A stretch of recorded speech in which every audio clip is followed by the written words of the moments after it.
Assalamu alaikum урматтуу катталуучуларым. Көптөн бери связга чыкпай калдым деген себептер бар. Себеп дегенде биз кыла турган, айта турган нерселердин баары эле болуп атат, баары эле аткарылып атат. Айрыкча мына Ош шаарында, Оштун мэри мындай бизче айтканда мындай дадил иштеп атат да, даңгал иштеп атат деп коеюн. Ошол башкалар үлгү алыш керек. Ош шаарында дагы бир мэрге кайрылып кетчү нерсе, видеого лайк басып, видеону бөлүшүп кетиңиздер. Мэрги өзү көрбөсө дагы жакында жанындагылар көрүп, ошол кайрылым бар эле. Мына Ош шаарында эң негизги жолдордун Курманжан Датка көчөсү менен жанында жайгашкан мурдагы Ленин көчөсү, Алымбек Датка көчөсү ол өзгөрдү. Ошол эле көчөнү, ошондой эле көчөлөр бар Ошто. Краснофлот, Газ-Зелла, Чекалов, Урицкий, Волгоград, Амир Темур, Моторный, Авицина, Аношина, дагы дальше мындай көп да, мындай улицаларчы.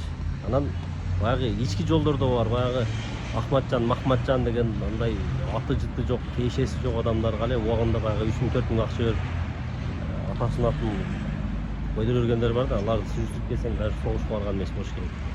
Менин жеке оюм.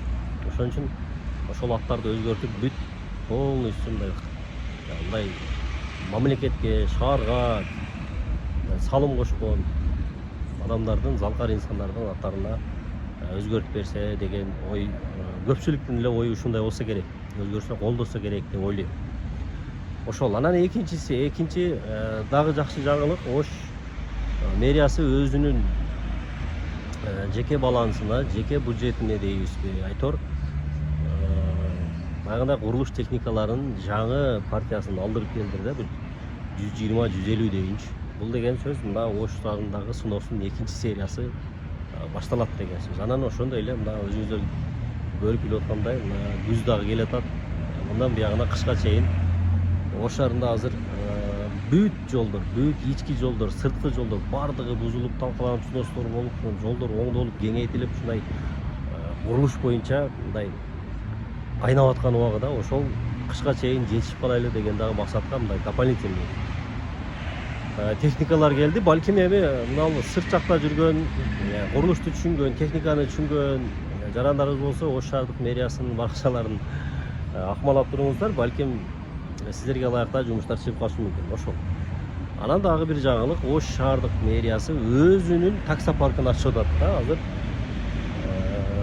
Ош шаардык мэриясы өзүнүн балансында дагы да болсо электромобилдерди алып, өзүнүн таксилерин, муниципалдык таксилерин ачып атат.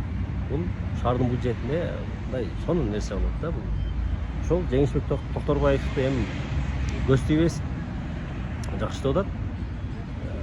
Башка аймактагы, башка шаардагылар биздин мэрди талашпай тургула эми. Ошту бутуна тургузуп, анан буюрса мына 2026-жылдын аягы, 2027-жылдын башы Орто Азия деп эле коеюн, Кыргызстан боюнча эң алдыңкы шаарга кирет деген ойдом Ош шаары. Бардык Ошко келип жашайбыз, Ошко барып келели деп кыялданып, сабап, чет мамлекетке саякаттагандай шаар болот деп кыялданып атабыз. Ошол азырынча Ош шаарында ушундай жаңылыктар.